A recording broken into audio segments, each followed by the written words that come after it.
takes confidence to speak your truth to the world. So how did you think your story was going to be received before it came out, and how did that differ from the actual reaction that you saw?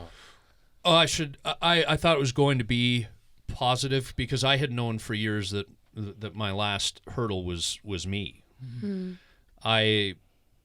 I fought it for a long time. I mean, I gave you the details of my professional career. I could give you the details of my personal life, and you would probably think to yourself, so you're building this career while barely holding it together on the simultaneous personal track that you took? And the answer to that question is yes, and I don't know whether to consider myself a bit of a coward or somebody who's incredibly resilient or something of a bit of both. When I think of all those things, I knew it was going to be positive, but I will say that I no longer cared.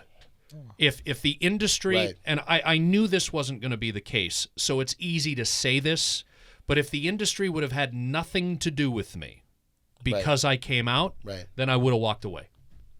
Because I wasn't, and rightfully so. I was not capable of living another 27 years the way that I had lived my previous 27 years since I started to realize that I was different than a lot of my friends and a lot of the kids with whom I went to middle and high school with in early to mid-1990s Oakville, which I often joke had no homophobia because as far as we knew, there was no homosexuality.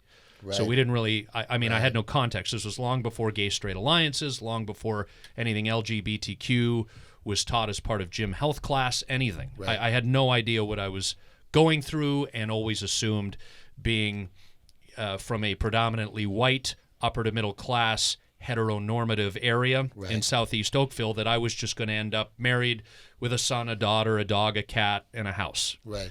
Even though I knew I was feeling something different and I couldn't put it into context. So I was dealing with all of that and have dealt with all of that throughout my life, have actually worked against my nature, worked against myself in the pursuit of that, trying to be quote-unquote normal. I finally shelved that. And so the reaction has been incredibly positive, as I expected and would be. In fact, it's probably been even more positive than I could have hoped, which makes me feel so good, especially among my true friends and colleagues in this industry. But I say that had it not been positive and had the industry decided to do away with me, I would have walked away.